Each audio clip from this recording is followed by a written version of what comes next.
My self Manish Bhardwaj, score with core में आपका स्वागत है। रशियन रेवोल्यूशन देख लेते हैं। आपका सिलेबस में दिया है, एसएसटी के सिलेबस में टॉपिक है। तो रशियन में रेवोल्यूशन स्टार्ट क्यों हुई थी, इसका रीजन क्या था? कई रीजंस थे। मेन रीजन क्या था? देखो, 1914 से 1918 के बीच में ना प्रथम विश्व युद्ध चल रहा था, आपका फर्स्ट वर्ल्ड वॉर चल रहा था। तो रशिया के सैनिकों ने काफी पार्ट लिया हुआ था उसमें, रशियन सैनिक काफी थे। रशिया भी उसका पार्ट था, गृह युद्ध मतलब गृह नहीं, विश्व युद्ध का पार्ट था 1914 से जो 18 का था। तो मेन रीजन तो यही था। अब सैनिक जाएंगे युद्ध में तो यार जो इकोनॉमी भी आपकी खत्म हो जाती है, काफी चीजें हैं युद्ध में। जब भी कोई भी देश पार्ट करता है ना, तो काफी चीजें उसकी खत्म हो जाती हैं। ट्रेड खत्म हो जाएगा जब, अगर युद्ध चल रहा है तो उस टाइम ना ट्रेड होता ना कुछ और होता। तो इकोनॉमी जो है आपकी नीचे बैठ जाती है। तो मेन रीजन यही था कि जो चीजें हैं उनकी कीमतें बढ़ने लगी। फिर बंदे बोले कि रेवोल्यूशन चाहिए। तो इंपॉर्टेंट पॉइंट देख लेते हैं क्या है इसमें। तो रशियन रेवोल्यूशन किसको बोलते हैं? पहले मोनार्की थी यहाँ पे रशिया में। मोनार्की का मतलब होता है कि एक राजा था, उसका नाम क्या था? Jar Nicholas. TSAR है ना, हिंदी में भी इसको बोलते हैं जार। जार वैसे गलत वर्ड होता है, तो हिंदी में इसको जो भी बोलते हैं TSAR, इंग्लिश में निकोलस 2। तो ये मोनार्की थी वहां पे, ये राजा था। तो इसको हटा दिया फरवरी 1917 में। और अक्टूबर 1917 तक जो भी इवेंट हुए उसको रशियन रेवोल्यूशन बोलते हैं। तो एक एक करके पॉइंट देखेंगे। सबसे पहले आपको पता होना चाहिए समाजवादी चीज क्या होती है। सोशलिस्ट किसको बोलते हैं? समाजवादी। समाजवादी विचारधारा एक विचारधारा है। इसमें होता है कि निजी संपत्ति है ना जिसके पास, जो कैपिटलिस्ट जो बंदे होते हैं, लाइक इंडस्ट्रियलिस्ट हैं, उनके पास, एक बंदे के पास इतना ज्यादा पैसा है, इतनी ज्यादा संपत्ति है, एक के पास बहुत ही कम है। तो समाजवादी विचारधारा कहती है कि इक्वल रिसोर्स का डिस्ट्रीब्यूशन होना चाहिए, नहीं सबके पास सेम साई पैसा हो, सामूहिक समुदाय की रचना। ये तो चलो कुछ हो रहा है। कि निजी संपत्ति का विरोध करती है समाजवादी जो विचारधारा होती है। सारी संपत्ति पर पूरे समाज का नियंत्रण एवं स्वामित्व हो। ठीक है, ये कार्ल मार्क्स बोलता है ऐसा, और फ्रेडरिक गैलिस बोलता है। तो जो कम्युनिस्ट पार्टी वगैरह जो बनी है ना, वो रशियन रेवोल्यूशन के बाद बनी है। मतलब पूरे वर्ल्ड में जो कम्युनिस्ट वाली चीजें चली हैं वो रशियन रेवोल्यूशन से चली हैं। तो फरवरी 1917 में राजशाही के पतन से लेकर अक्टूबर 1917 में रूस की सत्ता पर समाजवादियों के कब्जे को, इसको रूसी क्रांति बोलते हैं। आगे पढ़ लो इसमें। रूसी साम्राज्य पे 1914 में किसका था राज्य? जार निकोलस का राज्य था। मास्को के आसपास पड़ने वाले 70 की कुछ हो रहा है निरंकुश राजशाही थी। 1904 में जरूरी चीजों की कीमतें तेजी से बढ़ने लगी। लाइक चीजें तो देखो पहले से बढ़ रही थी, लेकिन 1914-18 में जब विश्व युद्ध हुआ, तो उस टाइम एक समाज को मौका मिल जाता ना कि यार कोई कंट्री आपकी वर्ल्ड वॉर में जा रही है, तो फिर आप कंट्री को सपोर्ट करो ना करो, तो उसमें तख्ता पलट कर सकता है बंदा, सरकार बदल सकता है।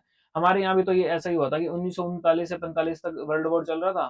तो ब्रिटेन जो था वो इतना ज्यादा जा चुका था उसमें युद्ध में, कि उनको अपनी कॉलोनी खाली करनी पड़ी। तो हमें भी जो फ्रीडम है उसका मेन रीजन यही था।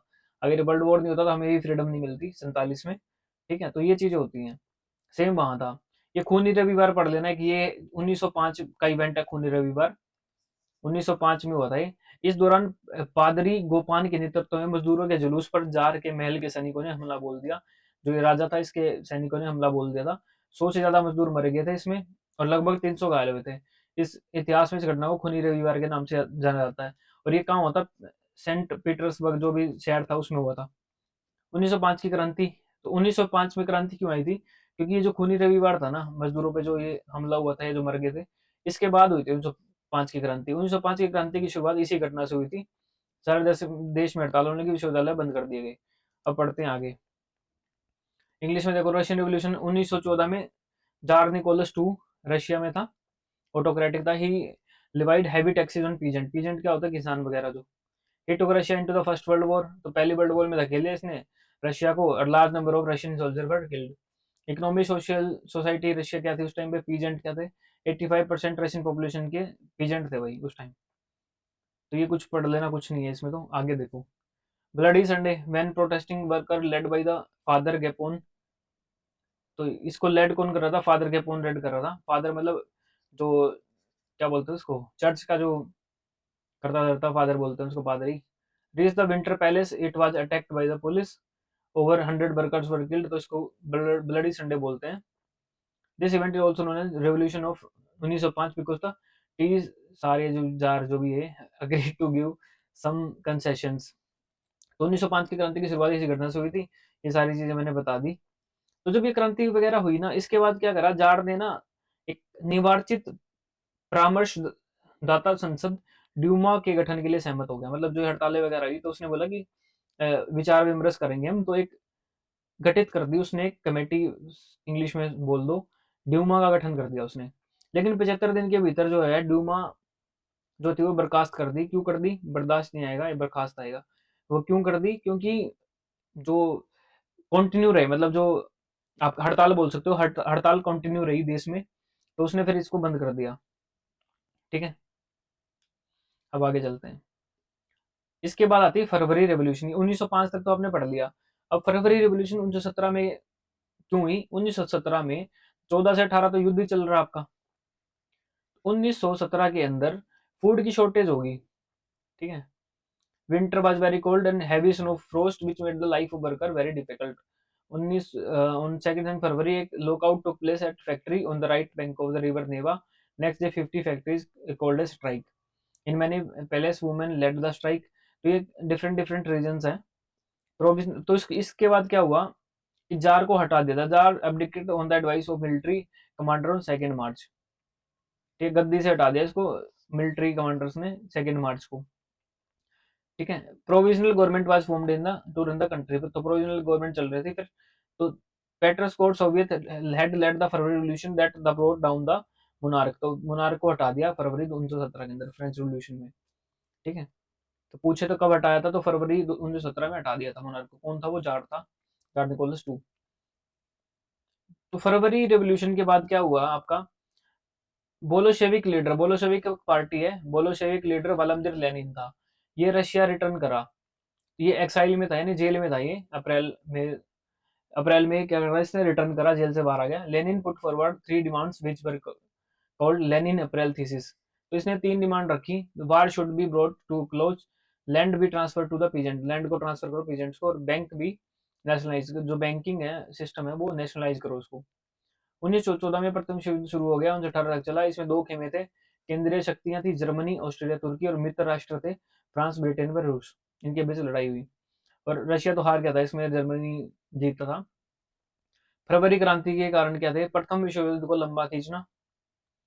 ठीक है, राष्ट्रपुतीन का प्रभाव, सैनिकों का मनोबल गिरना, शरणार्थियों की समस्या, खाद्यान्नों की कमी, उद्योग का बंद होना। ठीक है, फरवरी क्रांति के प्रभाव फिर क्या बने? राजशाही का अंत हो गया। ठीक है, अंतरिम संस्कार में सोवियत और डूमा के नेताओं की शिरकत। इसके बाद अप्रैल थीसिस, अभी मैंने बताया जैसे। फिर इसके बाद हुई अक्टूबर क्रांति। फरवरी क्रांति के बाद अक्टूबर क्रांति। फरवरी 1917 में राजशाही के पतन और 1917 के अक्टूबर के मिश्रित घटनाओं को अक्टूबर क्रांति बोलते हैं। ठीक है, राजशाही का पतन तो फरवरी में हो गया था, और बाकी जो चीजें हुई अक्टूबर तक उसको बोलते हैं अक्टूबर क्रांति। 24 अक्टूबर 1917 का विद्रोह शुरू हो गया। इसको शाम ढलते पूरे पेट्रोग्राद शहर बोल्शेविकों के नियंत्रण में आ गया। बोल सेविक कौन थे? ये जो व्लादिमीर लेनिन था उसके समर्थक थे ये। इस तरह अक्टूबर क्रांति पूर्ण हुई। अक्टूबर क्रांति के बाद क्या बोला? निजी संपत्ति का खात्मा हो गया, बैंक और उद्योगों का राष्ट्रीयकरण हो गया, जर्मनी और सामाजिक संपत्ति घोषित करना, जमीनों को सामाजिक संपत्ति घोषित करना। तो मैंने बताया सोशलिस्ट पार्टी क्या होती है। सोशलिस्ट पार्टी वो होती है, सोशलिस्ट विचारधारा वो होती है, ये जो एक पूंजीवादी, एक होती है कैपिटलिस्ट। कैपिटलिस्ट होते हैं कि भाई अपना कमाओ, अपना खाओ, और अपना अपने आप को ऊपर बढ़ाओ। जैसे यूएसए में है, कैपिटलिस्ट इकोनॉमी है, वहां पे पूंजीवादी वाली चीज होती है। सोशलिस्ट होती है कि सब पे जो है इक्वल डिस्ट्रीब्यूशन और रिसोर्सेज जितने भी हैं उन पे सबका अधिकार हो, पूरे समाज का अधिकार हो। ठीक है, तो अक्टूबर क्रांति के अब देखो कोई नेता तो रहा नहीं है, कोई सरकार तो बनी नहीं। उसके बाद फिर गृह युद्ध आरंभ हो गया कि मैं पार्टी में आऊंगा या मैं देश पर कब्जा करूंगा, तो गृह युद्ध छिड़ गया उसके बाद। ठीक है, राजशाही का तो अंत हो गया, लेकिन फिर गृह युद्ध छिड़ गया। तो ये थी भाई आपकी Russian revolution. Russian revolution October 1917 पढ़ लो। Conflict between the provisional government led by Kerensky and the Bolshevik group. Conflict होगी इनमें। प्रोविजनल गवर्नमेंट तो कौन चला रहा था? एक government led by Kerensky and Bolshevik जो थे व्लादिमीर लेनिन वाले, उनके बीच कॉन्फ्लिक्ट हो गया, मतलब झगड़ा हो गया। बोल्शेविक अंडर लियोन टोस्कली decided to seize power. Prime minister Kerensky called the troops, military man loyal to went to the take control of telephone telegraph office. बस यही था, पढ़ लेना, इसमें कुछ भी नहीं है। अब क्वेश्चन देख लेंगे इसके, इफेक्ट देख लो उसकी, अभी मैंने बताए हैं वैसे तो, कि बैंक वगैरह नेशनलाइज कर दिए, लैंड वगैरह वापस लौटा दी, ठीक है। रशिया भी कम वन पार्टी स्टेट बन गया, ठीक है। 1918 में Bolsheviks made peace with Germany at Brest Litovsk and withdraw from the first world war, और पहली वर्ल्ड वॉर से निकल गए। Civil war took in Russia between the supporter of Bolshevik and the non Bolshevik socialist liberal and support of bureaucracy. अब question देख लेंगे इसके, अगर युद्ध छिड़ गया उसके बाद तो सोशलिस्ट सोसाइटी बन गई थी। अब चलते हैं आगे। ये क्वेश्चन देख लो, क्वेश्चन क्या आ सकता है इसमें से, ये देख लो। Who was the founder of Bolshevik party का फाउंडर कौन था? व्लादिमीर लेनिन था, तो दो आंसर है इसका। Incidence of bloody Sunday took place in, तो ये कहाँ पे हुआ ब्लडी संडे? सेंट पीटर्सबर्ग में हुआ था, तीन आंसर है। Slogan worker of the world unite, कि वर्ल्ड के जो वर्कर है यूनाइट हो जाओ, तो ये कहाँ का स्लोगन था? ये था रशियन रेवोल्यूशन का, तो तीन आंसर है। विच ईयर बाद होना ब्लडी संडे, तो 1905 में हुआ था, तो चार आंसर है। Concept of social economic and political justice have taken place from which revolution, तो ये कहाँ था कंसेप्ट? ये था आपका रशियन रेवोल्यूशन में। Who was the father of Russian revolution, का फादर कौन था? लेनिन था। What did Bolshevik do remedy the confusion about the government among non-Russian nationalists? तो इन्होंने रेमेडी यानी इलाज क्या सोचा, कि क्या उपाय करा जाए जो नॉन रशियन बंदे थे उनके लिए, तो उनको इन्होंने पॉलिटिकल ऑटोनॉमी, जो नॉन रशियन नेशनलिस्ट, जो नॉन रशियन थे, जो उनको क्या बोला इन्होंने कि पॉलिटिकल ऑटोनॉमी दे देंगे हम आप लोगों को। What was the reason behind the suspension of Duma, Duma जो बनाया था जब 1905 की क्रांति के बाद जो बना था ना, डूमा बनाया था, कि जार जो था वो, जार निकोलस तैयार हो गया था डूमा बनाने के लिए। वो बंद करने का कारण क्या था? कि डेमोस्ट्रेशन ज्यादा हो गए थे, worker demonstrated instead raising slogans, ये जो है तीन आंसर हो गया इसका, ठीक है। इसके अलावा आपको कोई एनर्जी वेस्ट करने की जरूरत नहीं है, इसमें रशियन रेवोल्यूशन में क्वेश्चन आना होगा तो इसमें से आ जाएगा, ठीक है। मैंने पूरा कंप्लीट आपको करवा दिया है। और अब फ्रेंच रेवोल्यूशन की वीडियो तभी लाऊंगा, इस पे कम से कम अब 2K व्यू दोगे तभी लाऊंगा। मैंने एनर्जी इतनी पुट करी है इसमें, क्योंकि फ्री की वीडियो कोई देखता नहीं है। स्टिल मैंने आपको बढ़िया डाटा दे दिया है, और इसकी पीडीएफ जो है वो टेलीग्राम ग्रुप में डाल दूंगा मैं, जो अपना टेलीग्राम ग्रुप है 400 प्लस बंदे हैं उसमें, उसमें डाल दूंगा। तो इस वीडियो को आप देख लें और कमेंट करके बताएं कुछ जो भी चीज़ें रहती हैं, या इससे बाहर आएगा नहीं वैसे, ठीक है। तो ज़्यादा एनर्जी वेस्ट मत करना इसमें, जो जो मेन मेन चीज़ें थी मैंने सारी बता दी इसमें रशियन रेवोल्यूशन में, ठीक है। यही था बस, तो इस वीडियो में इतना ही है।